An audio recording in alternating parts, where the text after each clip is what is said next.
Hi, welcome to స్వతంత్ర TV. Raj Tarun ప్రస్తుతం ట్రెండింగ్లో అనిపిస్తున్న పేరు. ఆయన హీరోగా రాబోతున్న సినిమా పురుషోత్తముడు. ఆ సినిమా డైరెక్టర్, హీరోయిన్ ప్రస్తుతం మనతో పాటు ఉన్నారు. వాళ్ళని అడిగి ఈ సినిమా విశేషాలు అలాగే రాజ్ తరుణ్ గురించి కూడా తెలుసుకుందాం. హాయ్ అండి. హాయ్. హాయ్ అండి. చెప్పండి, పురుషోత్తముడు ఈ సినిమా టైటిల్కి ఇప్పుడు బయట జరుగుతున్న దానికి మీరు ఎలా అనిపిస్తుంది, ఏంటి అసలు మీకు? బయట జరుగుతున్న అది పర్సనల్ ఇష్యూ అండి అది. సో దాని నిజాలు ఏంటి అనేది అది పర్సనల్గా అది టైంలో తెలుస్తుంది. సినిమా వరకు అయితే మాత్రం ఈ కథలోని పాత్ర నిజంగా పురుషోత్తముడిలాగా అతను చివరి వరకు ఎలా ఉండి ధర్మం మీద ఎలా నిలబడ్డాడు అనే కాన్సెప్ట్ మీద జరిగిన సినిమా అండి.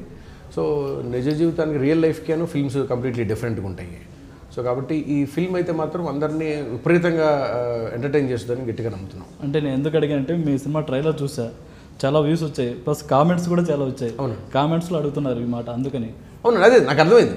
అదే టైటిల్కి ఎప్పుడైనా సరే అండి, ఈ సినిమా టైటిల్ ఏంటి, ఇప్పుడు సపోజ్ మనం ఏదో ఇప్పుడు వేరే టైటిల్ గ్యాంగ్ లీడర్ అని పెడితే ఆ హీరో గ్యాంగ్లు వేసుకొని బయట తిరుగుతాడని కాదు. అలా అని చెప్పి ఇంకోటి ఏదో పెట్టానుకోండి, అతను కర్ణ అని పెడితే అతను కరుడు అని కాదు. నా ఉద్దేశం ఏంటంటే కథ పాత్ర సినిమా వరకు వేరుంటుంది, ఎవరు పర్సనల్ లైఫ్స్ అడుకుంటాయి. సో ఒక పర్సనల్ లైఫ్లో జరిగే ఇన్సిడెంట్స్ని ఇంకో మనిషి జడ్జ్ చేయడం అనేది అంత పర్ఫెక్ట్గా ఉండదు కాబట్టి, so some issues going on with his personal life. ఆయన త్వరలోనే దాన్ని ఆయన క్లియర్ చేసుకొని బయటకు రావాలని కోరుకుంటున్నాం యాజ్ అ టీమ్ మెంబర్స్గా. ఆ సినిమా వరకు అయితే మాత్రం he was so supportive and మాకు చాలా బాగా సపోర్ట్ చేసి. అదే మీరు సంవత్సరం చేస్తుంటారు కదా. అవును, 100% అండి. ఎక్కడ మాకు అతనితో ఏ రోజు ఇబ్బంది పెట్టే ధోరణి ఆ మనుషులు ఎప్పుడు కనబడలేదు. సో ఒక ఇన్సిడెంట్ జరిగినప్పుడు నేను నిజంగా చెప్పాలంటే నేను షాక్ అయ్యాను, ఇట్లాంటి మనిషికి ఇలాంటిది ఎలా జరిగిందిరా అనేది. But what ever happens that is personal life. As a డైరెక్టర్గా యాక్టర్గా మా ఇద్దరి మధ్యలో ఉండే బంధం, ఆ రిలేషన్, ఆ కనెక్షన్ వేరుగా ఉండేది. సో నేనేం చెప్పినా కూడా ఆయన చాలా ఓపిక్గా ఆలోచించి విని, ఓహో డైరెక్టర్ ఇది కావాలని చెప్పి తెలుసుకునేవాళ్ళు, నాకు ఏది కావాలో అది ఇచ్చేవాళ్ళు, చాలా పేషెన్స్గా ఉండేవాళ్ళు. సెట్స్లో లేట్గా రావడం, త్వరగా వెళ్ళిపోయేట వాళ్ళు కంప్లైంట్స్ ఎప్పుడు ఏ రోజు కంప్లైంట్స్ మేము చూడలేదు. సినిమా వరకు అయితే మాత్రం ఈజ్ రియల్లీ జెంటిల్మెన్. అంటే హీరోలు అంటే డైరెక్టర్స్ ఎలా చెప్తారో వినే అలా ఆ టైప్ లాగే అనిపించారు. Is more than. ఇప్పుడు అతను కొత్త కుర్రాడైతే ఈ కుర్రాడు గురించి నేను ఏమన్నా సర్టిఫికేట్ ఇవ్వచ్చు, అతను ఆల్రెడీ 25 సినిమాలు చేసిన హీరో. సో కాబట్టి నేను కొత్తగా ఆయన సర్టిఫికేట్ ఇస్తే ఎవరు వినేవాళ్ళం కాదు. చిన్నతనంలో సక్సెస్ అందుకున్న హీరో, మంచి టైమింగ్ ఉన్న నటుడు.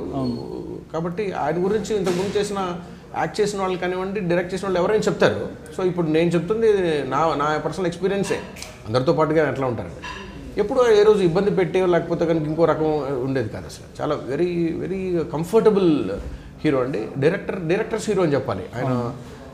మాకు ఏదైనా సెట్స్లో ఏదైనా ప్రొడక్షన్ వైపు నుంచి కానివ్వండి, లేకపోతే జాగ్రఫీ వైజ్ కానీ ఏదైనా చిన్న ఇబ్బందులు అవుతున్నా కూడా మేము ఇద్దరం కలిసి మాట్లాడుకుంటే అది ఇంకో గంట పట్టిద్ది, ఈరోజు నైట్ అయింది కొంచెం లేట్ అవుతున్నా కూడా చాలా కూల్గా సపోర్టింగ్గా ఉండేవాళ్ళు, కానీ ఏ రోజు ఇబ్బంది ఎప్పుడు పెట్టలేదు.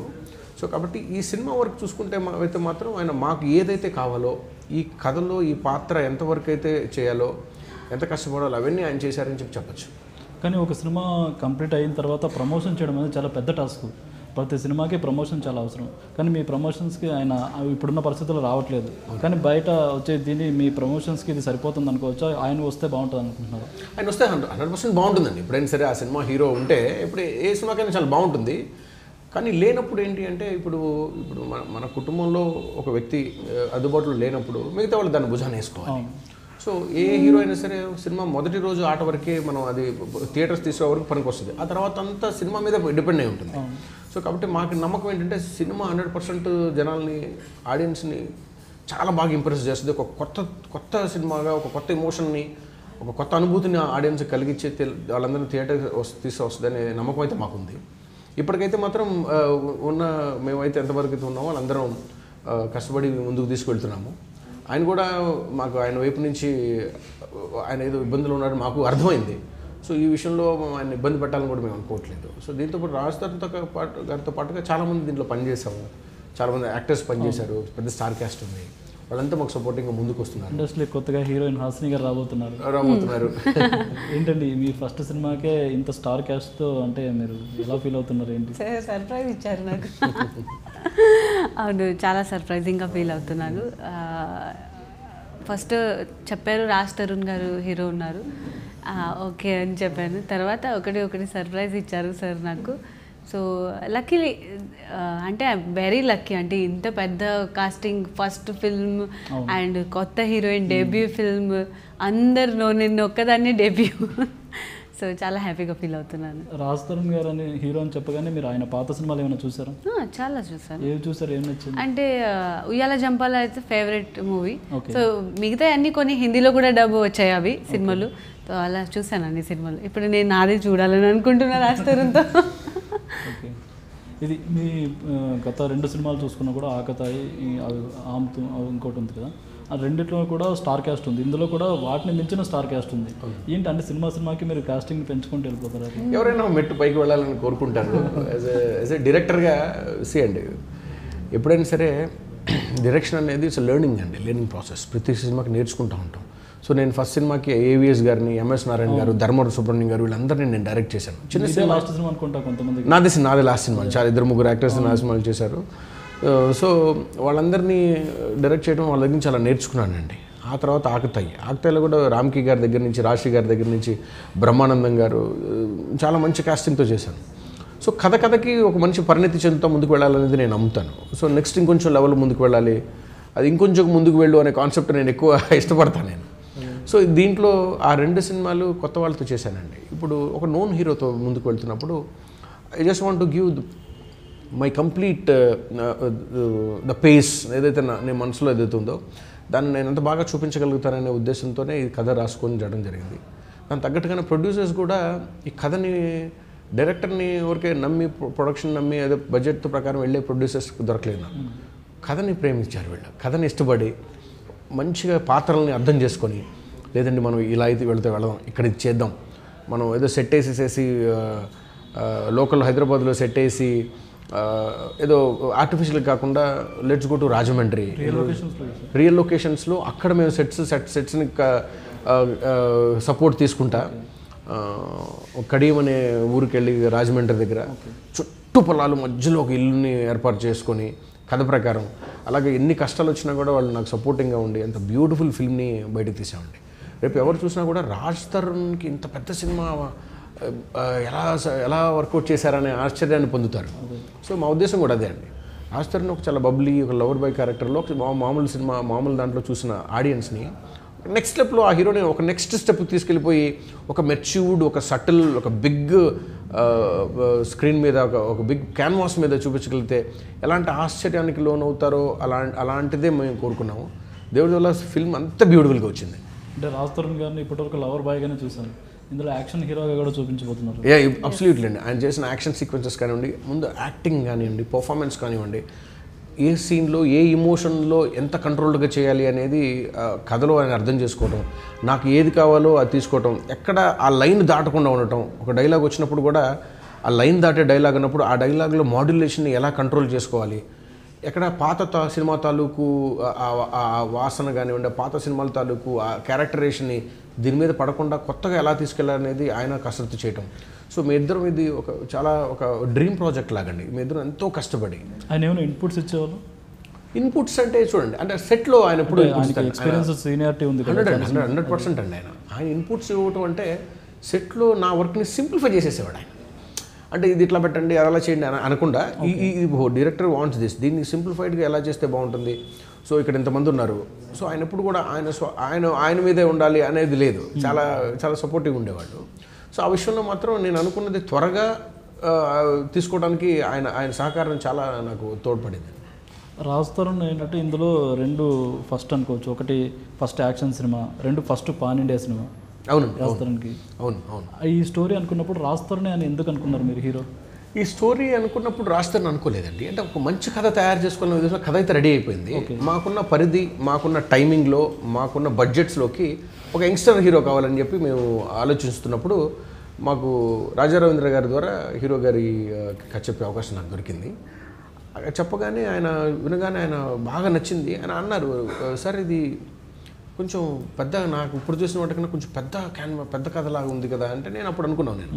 So why don't we give big, ఎప్పుడు ఎందుకు అక్కడే మన సేఫ్ జోన్లోనూ ఉండాలో, లేదా ఎప్పుడు అక్కడే ఎందుకు ఉందాం, మీరు you just have to come out అన్నప్పుడు ఆయనకు అర్థమైంది, ఎస్ ఇలాంటి కథ కదా ఇలా కదా నేను చేయాల్సిన ఆయన కూడా అర్థం చేసుకున్నారు. దాని తగ్గట్టుగానే ఆయన హోంవర్క్ చేశారు. ఆయన హెయిర్ స్టైల్స్ దగ్గర నుంచి మేము పర్సనల్గా ఆయన మాడ్యులేషన్ దగ్గర నుంచి ఆయన పర్సనల్ కేర్ తీసుకున్నారు. సో ఈ పాత్ర కొన్ని వేల కోట్ల ఉన్న కంపెనీకి CEO అతని వే ఆఫ్ లుక్స్ ఎలా ఉంటాయి, ఎలా మాట్లాడతాడు, ఎలా నడుస్తాడు, ఇలాంటిదన్నీ నేను ఆయనతో డిస్కస్ చేయటం, ఆయన అలాగే దాన్ని సినిమా చివరి వరకు కూడా దాన్ని ఎక్కడ మధ్యలో 1-2 సినిమాలు చేస్తూ ఉన్నారండి. అవును, చాలా సినిమాలు ఇప్పుడు ఆయన లైనప్లో ఒక 3-4 సినిమాలు ఉన్నాయి. మా సినిమాతో పాటుగా మా షెడ్యూల్ బ్రేక్లో వేరే సినిమాలు చేయటం, వాళ్ళ బ్రేక్లో చేస్తున్నా కూడా మా సినిమా తాలూకు ఏదైతే ఆ ఇమోషన్, ఏదైతే ఆ కంటిన్యూటీ ఉందో ఎక్కడ దాన్ని మిస్ అవ్వకుండా దాన్ని మెయింటైన్ చేయగలిగటం చాలా గొప్ప విషయం అనిపించింది. రాజ్ తరుణ్ని మనం చాలా తక్కువగా ఇప్పటిదాకా ఒక మోడ్లో చూసాం. ఓహో, ఇంత క్యాలిబర్ ఉన్న యాక్టర్ అని చెప్పి మనకి ఈ ఫిల్మ్తో ఆయన ప్రూవ్ చేసుకుంటారండి 100%. అదే, ఆయనకి రీసెంట్గా సక్సెస్ కూడా లేదు ఒక 5-6 ఇయర్స్ నుంచి. ఈ సినిమా అది ఫుల్ఫిల్ చేస్తుంది, సక్సెస్ ఇస్తుందని అనుకోవచ్చు ఆయన? 100% అండి. అంటే మేమందరం మనస్ఫూర్తిగా నమ్మి ప్రేమించి చేసింది కదండి ఇది. ఏదో ఒక సినిమా చేయాలనే భావన ఆయనకు కానీ, నాకు కానీ, నాతో పాటు సినిమా పనిచేసిన మిగతా వాళ్ళకి కానీ, కెమెరామెన్ దగ్గర నుంచి, మ్యూజిక్ డైరెక్టర్ దగ్గర నుంచి, డైరెక్షన్ డిపార్ట్మెంట్ దగ్గర నుంచి, ప్రొడ్యూసర్స్ దగ్గర నుంచి అందరూ ఈ సినిమాని ఎంతో నమ్మకంతో, ఈ సినిమా మీద ఎంతో ప్రేమతో, చాలా కష్టపడి సిన్సియర్గా నిబద్ధతతో పనిచేశారండి. ఎక్కడేదో ఒక సినిమా చేయాలనే తపన, ఎక్కడ ఇగ్నోరెన్స్ ఎక్కడ ఎవరికి కనబడలేదు. ఎందుకంటే నాకు ఇది 3వ సినిమా. ఆయనకి సక్సెస్ చాలా అవసరం, నాకు సక్సెస్ చాలా అవసరం. ఎంతో ప్రెస్టీజియస్గా స్టార్ట్ చేసిన శ్రీదేవి ప్రొడక్షన్స్ అనే ప్రొడక్షన్స్ కూడా సక్సెస్ చాలా అవసరం. హాసిని గారు కూడా చాలా అవసరం. ఆవిడ మా అందరికన్నా ఎక్కువ అవసరం. సో ఇంతమంది ఆలోచనలోంచి తయారవుతున్నప్పుడు మా అందరి ఎఫర్ట్స్ దాంట్లో మీకు ఖచ్చితంగా సినిమాలో కనబడతాయి. హాసిని గారు, రాజ్ తరుణ్ గారితో వర్క్ చేయడం మీకు ఎలా ఉంది? రాజ్ తరుణ్ గారితో వర్క్ చేయడం చాలా చాలా గుడ్ ఎక్స్పీరియన్స్. చాలా బాగా నేర్పించారు. ఫస్ట్ థింగ్, ఫస్ట్ షాటే మాది బైక్ మీద ఏదో సీన్ ఉంది. ఫస్ట్ డే ఏమనిపించలేదు, బికాస్ డైలాగ్స్ లేవు. డైలాగ్స్తో అప్పుడు timing set, first day dialogues లేవు. సో సెకండ్ డే నుండి డైలాగ్స్ వచ్చిన తర్వాత తన టైమింగ్తో సెట్ చేయడం కొంచెం కష్టమైంది. తర్వాత తను అన్నారు, నా టైమింగ్ ఇది ఉంది, ఇలా సెట్ చేసుకో. చాలా గుడ్ ఎక్స్పీరియన్స్. కానీ డాన్స్లో అయితే సెట్ చేసేసినట్టున్నారు కదా, డాన్స్లో మీరే కొన్ని పాటలు చూస్తే రాఘవేంద్రరావు గారు తీసినట్టు అనిపించింది. ఒక పాట, ఒక బర్త్డే సాంగ్ అవుతుంది, చంద్రబోస్ గారు రాసిన పాట, చాలా బాగా రాశారు. సో అయితే ఏంటంటే ఒక పెద్ద రైటర్లు, ఒక మ్యూజిక్ డైరెక్టర్ ఒక మంచి ట్యూన్ ఇచ్చి, దానికి లిరిక్ రైటర్ ఒక మంచి లిరిక్స్ ఇచ్చినప్పుడు ఆటోమేటిక్గా మనం దాని తాలూకు ఎక్స్పెక్టేషన్స్ అందుకోవాలి. సో చంద్రబోస్ గారు, మీరు ఇప్పుడు రాఘవేంద్రరావు గారు అంటే అసలు ఆయన లెజెండ్. అది యాక్చువల్లీ దాన్ని మేము అదృష్టంగా తీయాలంటే, బ్యూటిఫుల్గా తీయాలంటే ఆయన మించిన లేరు. సో చాలామంది నాకు మీరంతా పాటు నాకు 2-3 కామెంట్స్ వచ్చినాయి, నాకు మెసేజ్లు కూడా పెట్టినారు. నేను చాలా అదృష్టంగా భావిస్తున్నాను. ఎందుకంటే పాటల మీద కూడా, పాటలు అంటే వరకు వచ్చి వెళ్ళిపోయే కాకుండా ఒక ఫీల్ని అందివ్వగలగాలి. కనీసం ఇంటికి వెళ్ళిపోయిన తర్వాత కూడా ఆ పాట రింగ్ అవ్వాలి మనసులో. ఎప్పుడైనా బయట వచ్చినప్పుడు పాడుకోగలగాలనే ఉద్దేశంతో దాని మీద కాన్సన్ట్రేట్ చేసి, దానికి కొరియోగ్రాఫర్ మన సుభాష్ గారు కొరియోగ్రఫీ, బ్యూటిఫుల్ కొరియోగ్రఫీ చేశారు. సో హీరోయిన్ గారు కూడా రాత్రి చలిలో, అది ఒక క్వారీ రాజమండ్రిలో ఒక సీషోర్ సీ బెడ్ మీద చేయడం జరిగింది. అదంతా అంత చలిలో కూడా వాళ్ళు ఎంతో, అంటే ఉప్పెన సినిమాలో వచ్చే సాంగ్ లాగా అలాంటిది. అదేంటంటే అదొక రకమైన ఇమోషన్ ఉంటుంది దీంట్లో. హీరోయిన్ బర్త్డేకి అతను ఒక చిన్న సర్ప్రైజ్ ఇచ్చి, ఆమె birthday song romantic song obviously. So దాంట్లో ఒక ఇంటెన్స్ ఉంటుంది, దీంట్లో ఒక లవ్ ఉంటుంది. సో ఇది కేవలం ప్రేమతో బర్త్డే సాంగ్ వచ్చి మనకు చాలా రోజులైంది. ఎప్పుడో పాత సినిమాలకు బర్త్డే సాంగ్స్ పాడు, మళ్ళీ అందరూ ఈ సినిమాలోని పుట్టినరోజు పాటని అందరూ కంపల్సరీ ఈ పాటని బాగా గుర్తుపెట్టుకుంటారని చెప్పింది. అలాగే మేము దాన్ని కూడా చిత్రీకరించామండి. చంద్రబోస్ గారితో పాటు రామజోగ శాస్త్రి గారు కూడా రాసినట్టున్నారు ఆయన కూడా. అవునండి. మొత్తం ఎన్ని పాటలు ఉన్నాయండి? మొత్తం 6 పాటలు ఉన్నాయండి. రామజోగ శాస్త్రి గారు రాసిన పాట అన్ని ఫంక్షన్స్లో ఒక స్టాంప్ మార్క్గా రేపు నిలవబోతా ఉంది. ఓకే. సో ఫిల్మ్లో చాలా ఇంపార్టెంట్ సీన్లో వస్తుంది ఆ పాట. అలాగే చంద్రబోస్ గారు ఆయన కవిత్వానికి అసలు మనం పెట్టింది పేరు బ్యూటిఫుల్గా ఆస్కార్ విన్నర్. ఆయన ఎంతో ఇష్టపడి మేము వెళ్ళినప్పుడు ఆ పాటను ఆయన పాడి వినిపించేసేసి, రామ్ ఎక్కడెలా ఉంటుంది చిన్నపిల్లాడిలాగా ప్రతి పాటని ఎవరు హీరో ఎవరు డైరెక్టర్ అనేది చూసుకోవట్లేదు. ఆయన వెరీ బ్యూటిఫుల్ హ్యూమన్ బీయింగ్ అండి. ఆయన చిన్నపిల్లలాగా ఎగ్జైట్ అయిపోతూ ఉన్నారు, పాట పాడేస్తూ ఉన్నారు. దీనికి ఇక్కడ అంత అద్భుతంగా తయారు చేశారు. తర్వాత బాలాజీ గారండి, 2 మా సినిమాను ముందుకు నడిపించే 2 అద్భుతమైన పాటలు. ఒకటి శంకర్ మహాదేవన్ గారు, ఒకటి కైలాష్ ఖేర్ గారు పాడారు. చాలా బరువైన పాటలు, చాలా నేను ఎంతో ఆలోచించి మంచి పదాలు పడాలి. సినిమా ఎక్కడా కూడా ఎవరైనా బయటకు వచ్చి చూసిన వాళ్ళు అరే ఇది 100 కోట్లు, అసలు కనీసం 50-60 కోట్లతో తీయాల్సిన సినిమా ఇది, అలాంటి ఇమోషన్స్ ఉన్న ఫిల్మ్ కదా ఇది అనుకోవాలి. ఇంత చిన్న దాంట్లో ఇది భలే చేశాడరా అనే భావన రావాలండి. మేము ఎక్కడ కాంప్రమైజ్ కాకుండా ఒక పెద్ద ఫిల్మ్కి ఎలా అయితే కష్టపడాలో అలా కష్టపడ్డాం. పూర్ణాచారి గారు రాసిన పాట అయితే ఇప్పుడు హల్చల్ చేస్తూ ఉందండి. అమ్మాయి అందాల అని, అబ్బాయి కోదండపాణి, విల్లును వంచక ఒళ్ళును వంచిన ఈ కథ రాముడిది అని ఎంత మంచి పదం రాశారో. సో ఇవన్నీ అసెట్స్గా మారిపోతూ ఉన్నాయండి. సో చైతన్య ప్రసాద్ గారు రాసిన ఒక పాట కూడా అది త్వరలో మేము రేపు రిలీజ్ చేస్తాము. అదేనండి నేను చెప్తున్నా, అంటే ఎక్కడ మేము చిన్న అనే పదం ఎక్కడ మా బ్రెయిన్లో రానివ్వలేదు. సైకలాజికల్గా కూడా మాకు అట్లా అనుకోవాలి. Good, let's go for good. So Chaitanya Prasad గారు బాహుబలికి రాసిన రైటర్ అండి. పూర్ణాచారి అని అతను లాస్ట్ ఇయర్ అతని పాట చాట్ బస్టర్స్ #1 ఉంది. బాలాజీ గారి గురించి మనం చెప్పుకోవాల్సిన పనే లేదండి. సో వీళ్ళకి తోడుగా శంకర్ మహాదేవన్ గారు, కైలాష్ ఖేర్ గారు, ఎస్పీబీ చరణ్ గారు, దీనిలో పాట గోపిసుందర్ గారు స్వయంగా పాడారు. సో రమ్య బెహ్రా గారు. సో వీళ్ళంతా మీరు పాటలన్నీ చూసుకుంటే మీకు ఎక్కడో చెల్లిపోయినాయో తెలియదు, సిచ్యువేషన్ తగ్గట్టుగా వస్తాయి. వీటన్నిటినీ తోసిరాజని మేము ఒక పాట రామజోగ శాస్త్రి గారు పాడిన పాట రంజని గాయత్రి అండ్ సిస్టర్స్ అని ఇండియాలోనే ఫేమస్ క్లాసికల్ సింగర్ సిస్టర్స్ అండి. వాళ్ళ కన్సర్ట్ పెడితే టికెట్లు దొరకవు, మీరు మనకు ₹1,00,000 ఇచ్చిన టికెట్ దొరకవు. అలాంటి ఫేమస్ సింగర్స్ మా సినిమాకి ఓపెనింగ్ సాంగ్ పాడారు. That is going to stand for ever. అంటే పాటలకి ఇంత కేర్ తీసుకున్నారంటే స్టోరీ ఇంత కేర్ ఎన్ని రోజులు పట్టింది మీకు, అసలు ఎన్ని సంవత్సరాలు పట్టింది ఆ స్టోరీ? ఇది దాదాపుగా నేను లిటరల్లీ ఒక 2 ఏళ్ళు దీని మీద కష్టపడ్డానండి. 2 ఏళ్ళు సినిమా మీద, కథా మాటల మీదే డిఫరెంట్ వర్షన్స్ నా డిపార్ట్మెంట్తో కూర్చోవటం, డైరెక్షన్ డిపార్ట్మెంట్, రైటింగ్ డిపార్ట్మెంట్ ఇది ఎలా అయితే బాగుంటుంది అని. ఇంతకుముందు ఎక్కడ వచ్చిన వాటితో కలవకూడదు, సో కొత్తగా అనుభూతి కావాలి. ఇవన్నీ చేసుకుని మేము పాటలకే, మీరు మంచి ప్రశ్న అడిగారు, పాటలకి ఇంత కష్టపడ్డామంటే సినిమాకి అయితే అసలు మేము actually we put our blood and soul అండి దాంట్లో. సో రేపు 26వ తారీఖున రిలీజ్ అవబోతా ఉంది. మీరు అది థియేటర్లో చూస్తే మేము పడిన కష్టం, మేము ప్రేమించిన ప్రేమ అంతా మీరు ఆ సినిమాలో చూడబోతా ఉన్నారు. బేస్డ్ ఆన్ ట్రూ ఈవెంట్స్ అని పెట్టారు కదా, ఏంటండి ఒకటేమన్నా షేర్ చేసుకోగలరు? ఇది నిజంగా జరిగిన ఒక సంఘటన నేను పేపర్లో చూసి చాలా స్టన్నింగ్ పోయాను. ఇది యాక్చువల్గా సినిమాల్లోనే జరుగుతుంది. అలాంటి సిచ్యువేషన్స్ కేవలం సినిమాలో, ఇంతకుముందు సినిమాల్లో జరిగిన సంఘటనలే. ఇదే నేను సినిమాలో జరుగుతుంటే బయట జరిగే సినిమాలో పెట్టడం వల్ల సినిమాలో జరుగుతాయని అనుకుంటాం. అయితే మనం సినిమాల్లో కొన్ని ఫ్యాంటసీగా రాసుకుంటాం, కొన్ని కొత్తగా రాసుకుంటాం జరగకపోయినా కూడా. అది ఒక సినిమాలో చూసింది మనం నిజ జీవితంలో జరిగింది యాక్చువల్లీ. చాలా నాకు గొప్పగా అనిపించింది అది. సో నేను దాని మీద చాలా రీసెర్చ్ చేశాను.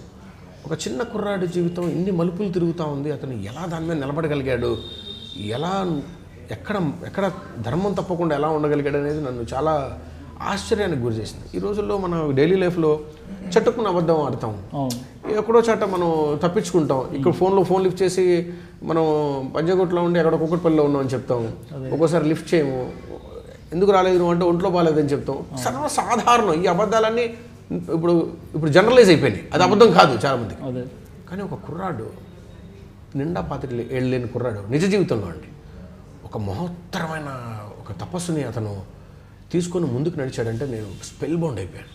అలాంటి పాత్రని రియల్ లైఫ్లోకి తీసుకొచ్చి దానికి ఇవన్నీ ఒక కమర్షియల్గా యాడ్ చేసుకొని వెళ్తే ఎంత అద్భుతంగా ఉంటుందని ఆలోచించి నేను ఈ కథను తయారు చేసుకున్నానండి. రేపు సినిమాలో కూడా మీరు చూస్తున్నప్పుడు ఒక కొత్త హుక్ పాయింట్ అండి, ప్లాట్ పాయింట్ 1 మీకు అరే ఇది ఎప్పుడు చూడలేదురా అనే భావంతో కూర్చుంటారు.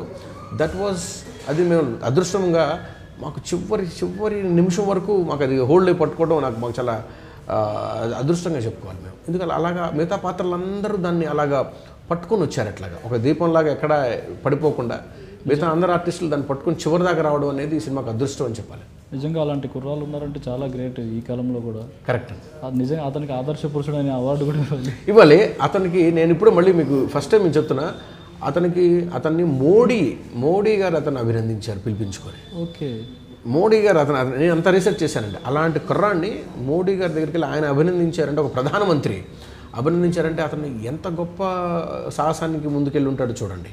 సో అలాంటి కథని రియల్ లైఫ్లోకి తీసుకొచ్చి మన తెలుగు వాళ్ళు మన ఇంట్లో జరిగినట్టుగా తెలిస్తే ఎలా ఉంటుందనే కథ మీద తీసుకున్న ఈ సినిమా ప్రమోషన్స్కి ఆయన ఏమన్నా ఇన్వైట్ చేసే అవకాశం ఉందా? ఇది మన స్టేట్ అతను కాదు, అది ఎక్కడో బయట ఎక్కడ వేరే స్టేట్లో పూణేలో జరిగిన ఒక కథ అండి అది. సో వాళ్ళు ఇప్పుడు మనం రీచ్ అయ్యే పొజిషన్ కూడా కాదు అతనిది. నేను చెప్తుంది ఎందుకంటే మల్టీ బిలియనీర్ అతను. సో అలాంటి కథలో ఒక చిన్న ఎపిసోడ్ నన్ను బాగా ఇంప్రెస్ చేసింది. దానికి తగ్గట్టుగా ఇవన్నీ రాసుకోవటం ముందుకెళ్ళడం జరిగింది. ఓకే, చూసుకుంటే ప్రకాష్ రాజ్ గారు కావచ్చు, రమ్యకృష్ణ గారు, వీళ్ళిద్దరూ అసలు మల్టీ టాలెంటెడ్ యాక్టర్స్. వీళ్ళని తీసుకొచ్చి వీళ్ళని పూర్తి స్థాయిలో వాడుకున్నారా ఏంటి అసలు? అదే అండి, పూర్తి స్థాయిలో అంటే ఇప్పుడు ఆ పాత్ర ఎంతవరకు అవసరమో అంతవరకు పూర్తిగా వాడుకున్నామండి.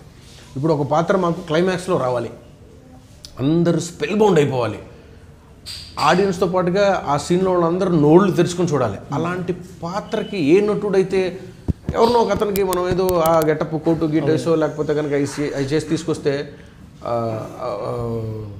ఆహార్యం మనిషిని షాక్ చేయలేదు, వ్యక్తిత్వమే చేయగలుగుతుంది.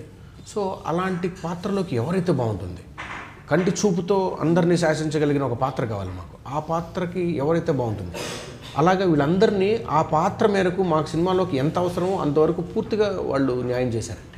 ఓకే, బ్రహ్మానందం గారు హాస్య బ్రహ్మ, ఆయన ఈ మధ్య పాన్ ఇండియా సినిమాలో చేస్తున్నారు. కల్కి చేశారు, భారతీయ 2 చేశారు. అవును, మీ సినిమాకి ఎలా ఒప్పించారు? బ్రహ్మానందం గారిని ఒప్పించి, ఇది కూడా పాన్ ఇండియా సినిమా అని చెప్పి. అవునండి, అంటే ఆయన బియాండ్ ఆల్ దీస్ థింగ్స్ అండి. బ్రహ్మానందం గారికి బియాండ్ పాన్ ఇండియా అండి. ఆయన ప్రపంచం అంతా గర్వించదగ్గ నటుడు. ఆయన కాలంలో మన అందరం ఉన్నందుకు చాలా ఎంతో గర్వపడాలి. బ్రహ్మానందం గారికి నాకు పర్సనల్ బాండ్ ఎక్కువ అండి. ఆయనకి ఈ సినిమా కోసం వచ్చిన వ్యక్తి కాదు. గతంలో కూడా ఆయన నా లాస్ట్ ఫిల్మ్లో యాక్ట్ చేశారు. అప్పటి నుంచి నాకు ఆయనతో ఒక బాండింగ్ ఉంది.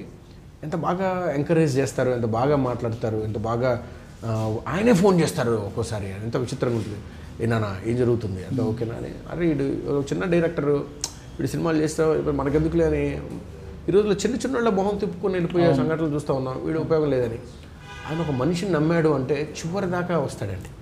అలాంటి వ్యక్తి నా సినిమాలో పెట్టుకోవడానికి ఏదో రామేమన్నా పిలిచాడు ఒక సినిమా చేసేసి వెళ్ళిపోవటం కాదు. ఆ పాత్ర ఏంటి, ఆ పాత్ర లోతు ఏంటి అని. మా సినిమాలో ఆయన చేసిన పాత్ర థియేటర్ మొత్తాన్ని గిలిగింతలు పెట్టే చూపిస్తుందండి. రేపు ఆకతాయి పాట చేశారు ఆయన ఒక పాత్ర, అంటే సాంగ్ ఏమో చేశారు. సాంగ్ కాదు, అంటే ఒక రోల్ చేశారు ఆయన. ఓకే, ఈ రోల్ ఆయన చేసిన ఒక రోల్ సెకండ్ హాఫ్లో వస్తుంది. థియేటర్ మొత్తం ఊగిపోతుందండి ఆయన చేసిన యాక్టింగ్కి, ఆయన చెప్పిన డైలాగ్స్కి. మళ్ళీ మనం ఒక పాత బ్రహ్మానందం గారిని చూసి కడుపుబ్బ నవ్వుకోబోతున్నాం అండి. అది చూస్తుంటే పోలీస్ క్యారెక్టర్ చేసినట్టు చేశారు. పోలీస్ క్యారెక్టర్ రేసుగుర్రంలో క్యారెక్టర్ లాగా ఉంటుందా? లేదండి, ఆయన ఎప్పుడు రిటైర్ అయిపోతున్నాడు కొన్ని రోజుల్లో. ఓకే, అలా కొన్ని రోజుల్లో ప్రశాంతంగా రిటైర్ అయిపోతున్న టైంకి అతని నెత్తి మీద ఒక పెద్ద పిడుగు పడే వార్త తెలియగానే అతని లోపల నుంచి కొత్త మనిషి ఎలా బయటకు వచ్చి మనల్ని నవ్విస్తాడు అనేది సినిమాలను చూడాలి. అసలు అది ఆయన చెప్పిన డైలాగులు కానివ్వండి, ఆయన టైమింగ్ కానివ్వండి, అద్భుతంగా వర్కౌట్ అయినాయి మాకు. అసలు మేము కట్ చేస్తున్నప్పుడు చూస్తున్నప్పుడు ప్రతి చోట నవ్వుకుంటానే ఉన్నాం. సో ఆయన మళ్ళీ మనం ఒక ఫుల్ ఫ్లెడ్జ్డ్ బ్రహ్మానందాన్ని ఈ ఫిల్మ్లో చూడబోతాం.